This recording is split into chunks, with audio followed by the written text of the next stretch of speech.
Hi, welcome to Hope in the Light of Suicide. I'm Tammy White. I'm your host and founder of the Bobby White Foundation. Thanks for joining us tonight. We're going to talk about something that many of us know all too well, and it's waves of grief.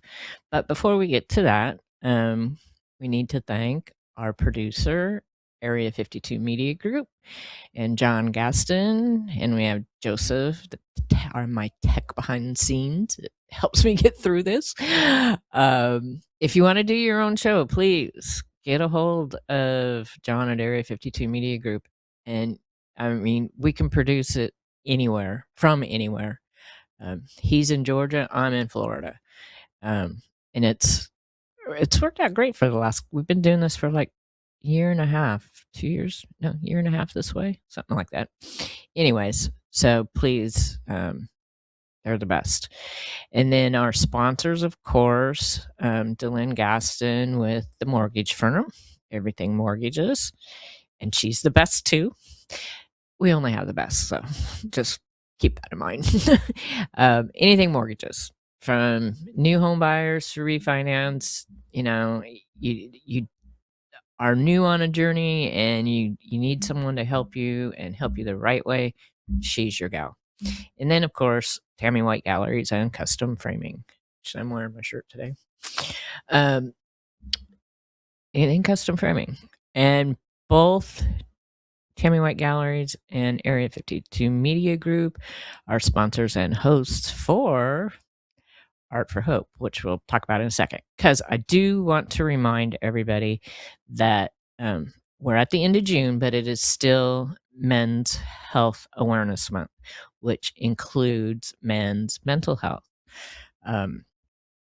So that's important, which I think in November they like focus on men's mental health, but it's just keep it in mind.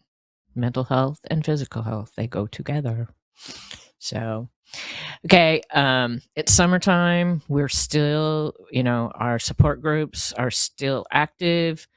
Our next ones are in July. So let's see, July 8th for the Spring Hill group at 6:30 at the NAMI Hernando office. And July 16th for the Newport Richie group. And we meet in the bookstore at the Oasis Coffee Spot. You don't have to register or anything. You can just show up, because I know sometimes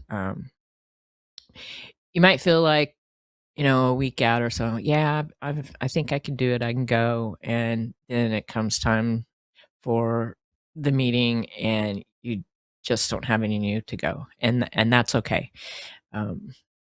That's just part of it. But it's a safe place to come and talk if you want. You don't have to. And be with people who are on the same journey with you. It's peer-to-peer, including the facilitators.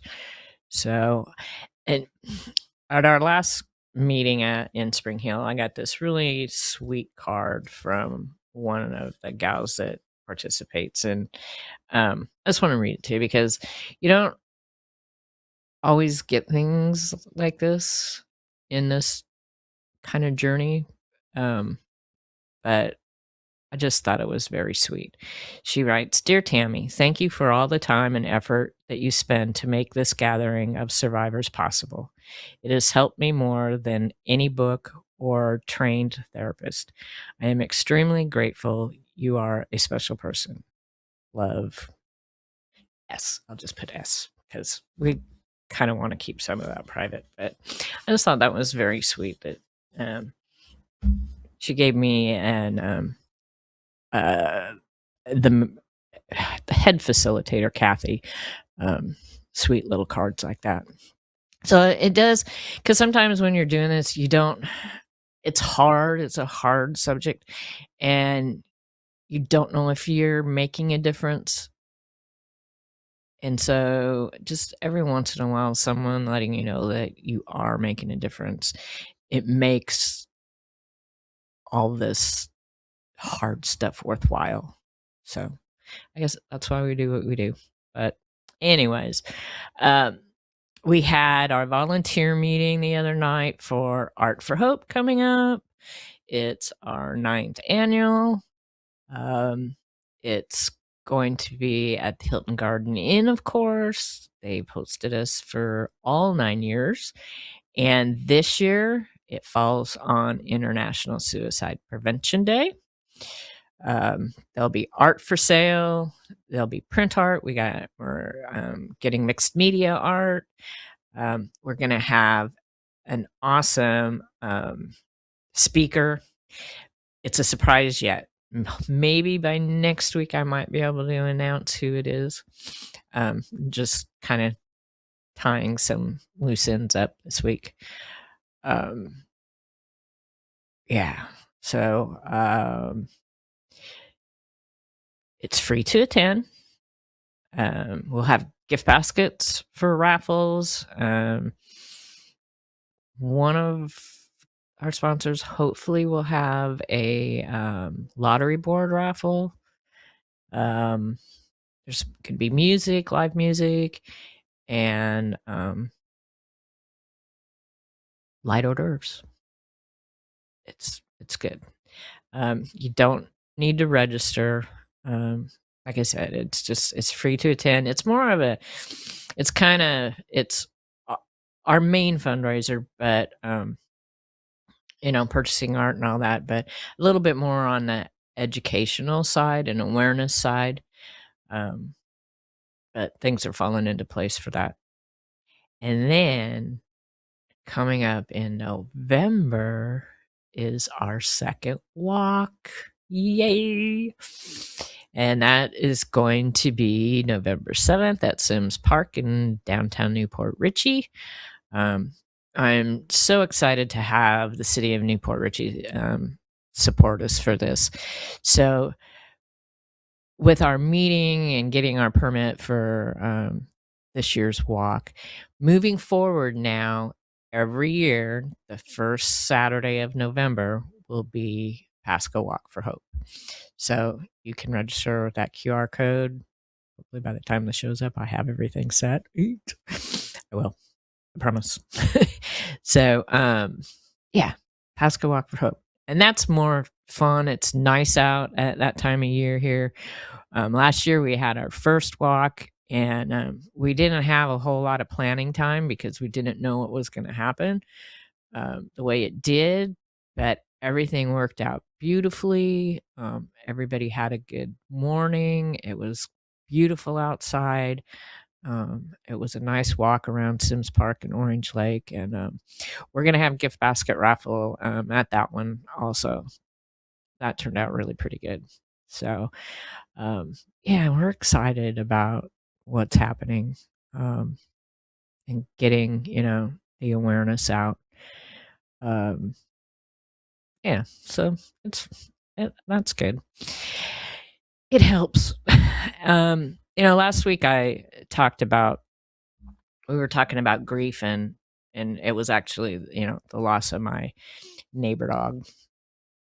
And so we had a week of, first with losing her. And the reason that I'm talking about this is because, our pets are in some cases just as important to us as our human people.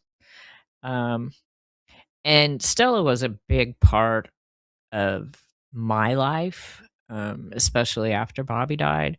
But even before, she was probably about 2 and a half years old when we lost Bobby to suicide.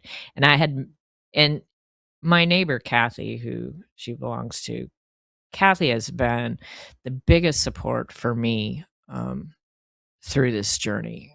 She really loved Bobby. And what happens is, when we lose our person or our pet, it's not just us that ends up going through the sorrow and the grief. It's the people that you're surrounded by and that you are closest to. I had babysat, pet sat Stella, in the past, and she loved me to death. Kathy would say I was her second mom and that she loved me better than her, but that's not true. But she did really love me. Um, so the grief and mourning, it spreads out. And so probably the closest ones were, of course, Kathy and me, and then Kathy's friend Ruth. And we're all, and I can see this, and the reason I can see this is because of my journey here, how we're all handling it differently, just as all of our family, when we lost Bobby, every single one of us has handled our grief and mourning differently, and that's okay. And you have to let everybody do that, whether you agree or not. Just everybody has to deal with things like this in their own way.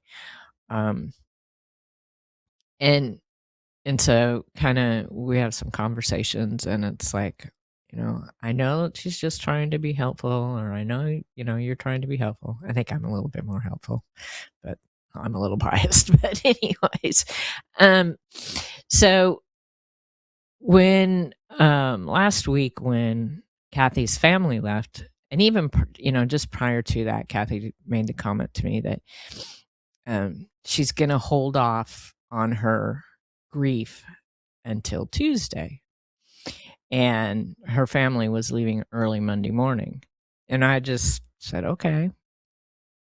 And then in my head it was like, that's just not going to happen. And so sure enough, the kids leave really early Monday morning, and Kathy calls me, and she's not doing so good, and she's like, okay, I guess that me holding off on dealing with my grief until tomorrow isn't going to work. And I'm like, no, I don't think so. And then she also, and I'd call her a couple times a day, and just to check in, 'cause that's what she's done for me for the last 10 years. And it's really, it's not a lot different. I mean, granted, our situations are a lot different, but the grief and the mourning, it's a little different. Of course, it's not exactly the same, but you still have it. And for her, it's deep. I mean, that dog, it was like a child to her. 24/7 for 12 and a half years. And she was a beautiful dog. I showed pictures last week. So you still go through that same process. Granted, maybe it's not going to be as long as what I have dealt with, but I've been able to use what I've learned and continue to learn to try and help her without being, overbearing. I'm not gonna say what I was gonna say. No. So yeah, just so that I can just help her, and be there for her like she was for me, and she continues to be. We are kind of like each other's sounding board. So along with this, trying to figure out how to help her. Of course, I did give her that book that we talked about last week, When You Lose a Pet. I don't remember exactly the title, but it's a Dr. Wolfelt book, which you can get on his website, Center for Loss and Life Transitions. Go back into some of the other shows, you'll find it. I promise, because we talk about his stuff a lot. But anyways, So just, little things like that. And I'm always trying to, and it starts out, I do this stuff for myself, um, trying to learn different techniques and tools, um, to carry with me to help me, um, deal with my journey where I can help others on theirs. Um, Because if I don't have it in me, I can't give it. And that's really important to me. So I continue to learn and read and um talk. So this past week, I'll do this. I do this all the time. This is just me. Um, I was going through looking at the books in our foundation library that we've collected um, to help people. And one of them I came across, and I just really love her, is Pema Chodron, and I don't have the stuff to. This was kind of sort of last minute stuff, but anyways, this is a really good book, and you can pick it up and read sections of it, and just kind of take it in. So I had picked this up to see what if there was something that I could use that relates to what is happening now. So I came across something in her book, and it's When Things Fall Apart, Heart Advice for Difficult Times. And one of the chapters is called Going Against the Grain. And it's about a Buddhist practice called Toglen. And it's like it's a meditation practice, but you don't have to only specifically use it for meditation. But I'm going to read something here for you. Tonglen reverses the usual logic of avoiding suffering and seeking pleasure. In the process, we become liberated from very ancient patterns of selfishness. We begin to feel love for both ourselves and others. We begin to take care of ourselves and others. Tonglen awakens our compassion and introduces us to a far bigger view of reality. So, in order to feel compassion for others, we have to feel compassion for ourselves. And this is how we can help people.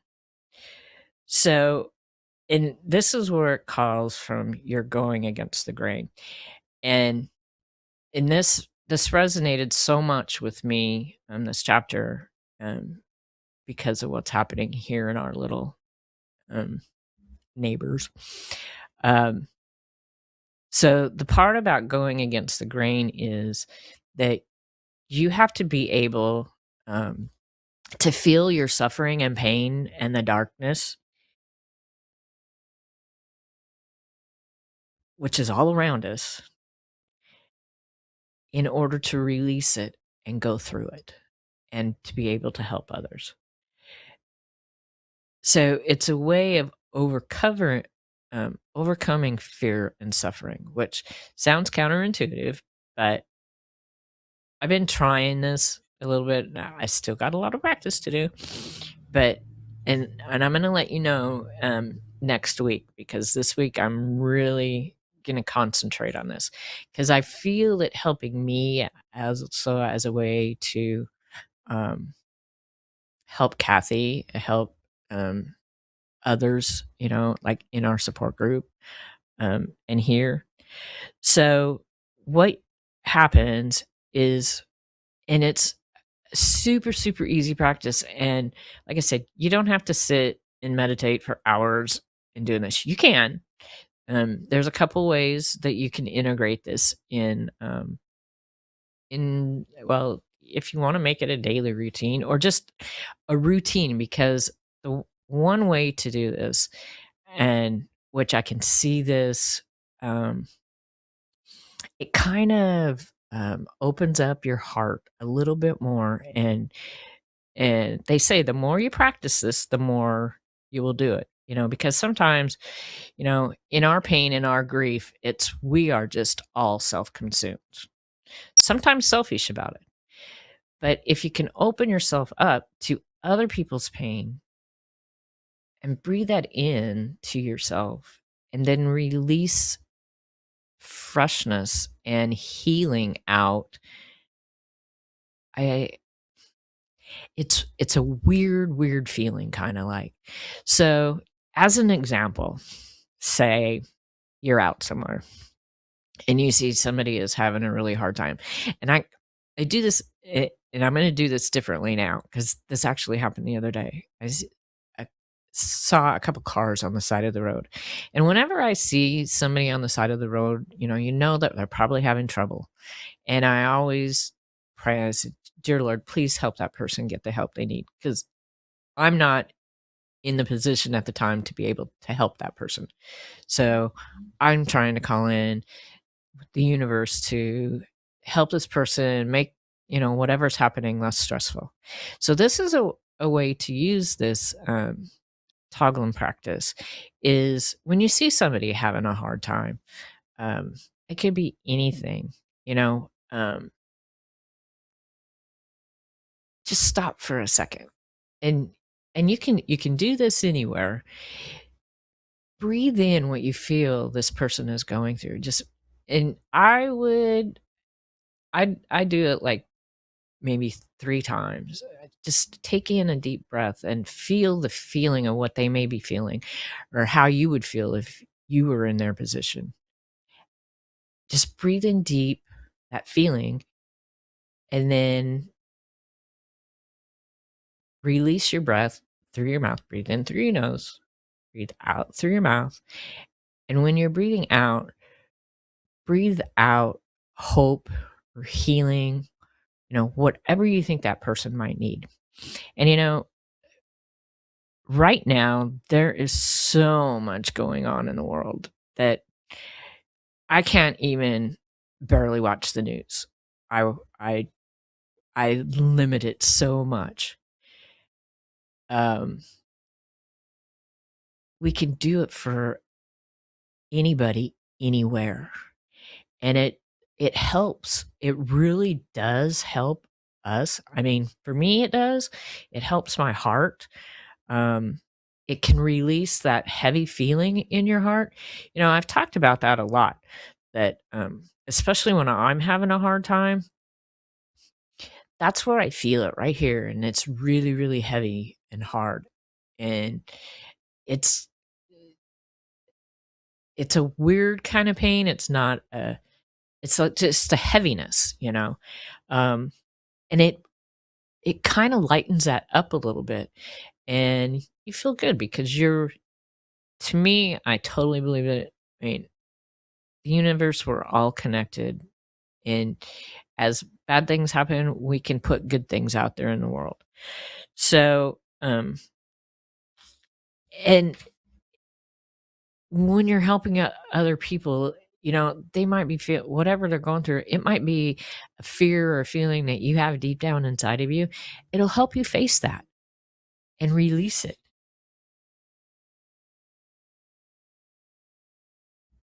So also, it it dissolves the walls that we have around our heart, you know? And as in what we deal with here, um, a lot of people and it hurts my heart, really it does, because I see it here in our community with the suicide deaths that we have, that more people than not, they hold it so tight, and they don't want to deal with it or share, or they keep it to themselves.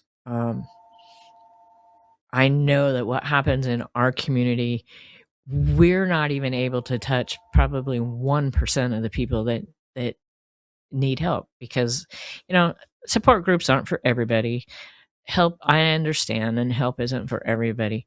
But I do know that keeping stuff like this, pain and suffering, locked up inside you is bad for you. Physically, emotionally, it is just bad. It basically eats you from the inside out. And I've actually seen it. So this just helps. It just helps. I'm going to quickly go through. If you, and please, and you can do this really super easy on YouTube. You can even search Pema Chodron.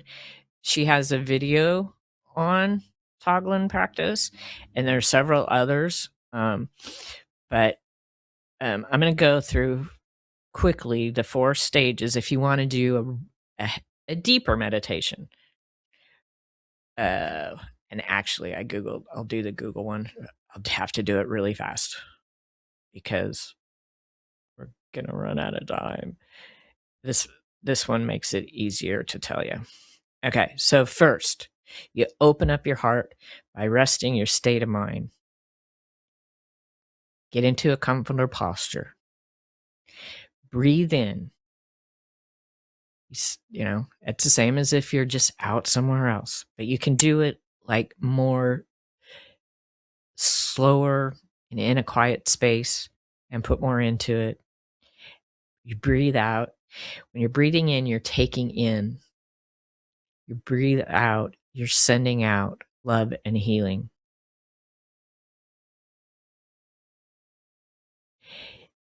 And you can do this if you want. You can start with your own self, start with someone you know that you love that may be going through something bad.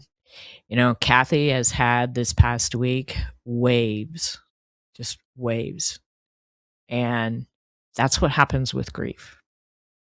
So that's our quote for this week is grief comes in waves. Some days the water is calm and some days it feels like you're drowning, but no wave lasts forever. Breathe, hold on. The tide will shift again. You are stronger than you know. And we can help each other get through whatever it is we're going through. So remember, please put these numbers in your phone. Memorize the 988. It's easy because you might just be the one person to give that one person the hope they need. Thank you for joining us. Let's spend some time together honoring our grief and love and helping the people that we can help. Thanks for joining us tonight.